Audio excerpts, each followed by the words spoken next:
भारत के संविधान में भाग 4 में राज्य की नीति के निर्देशक तत्वों के बारे में बताया गया है।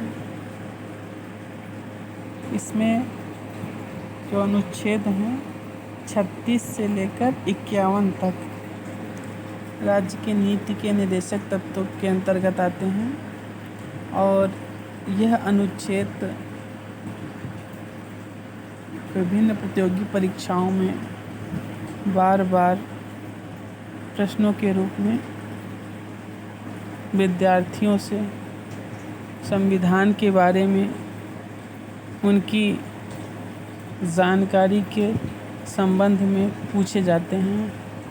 अतः आज हम इन्हीं अनुच्छेदों पर विचार करेंगे, चर्चा करेंगे।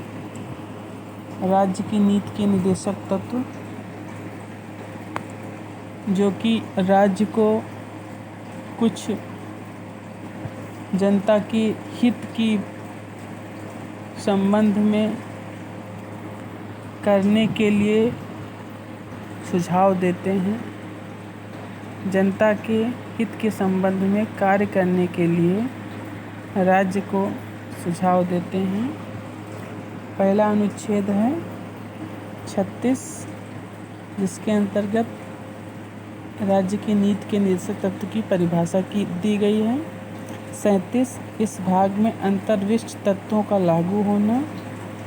38, राज्य लोक निर्माण की अभिवृद्धि के लिए सामाजिक व्यवस्था बनाएगा। अनुच्छेद 39, राज्य द्वारा अनुसरणीय कुछ नीति तत्व।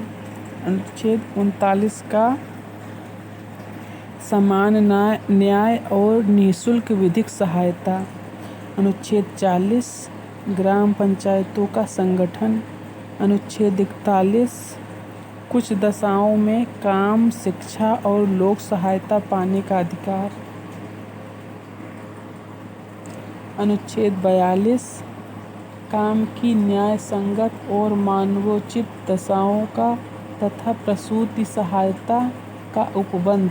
अनुच्छेद 43, कर्मकारों के लिए निर्वाह मजदूरी आदि।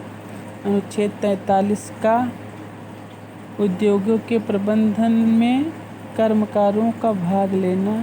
अनुच्छेद 43 का सहकारी समितियों को बढ़ावा।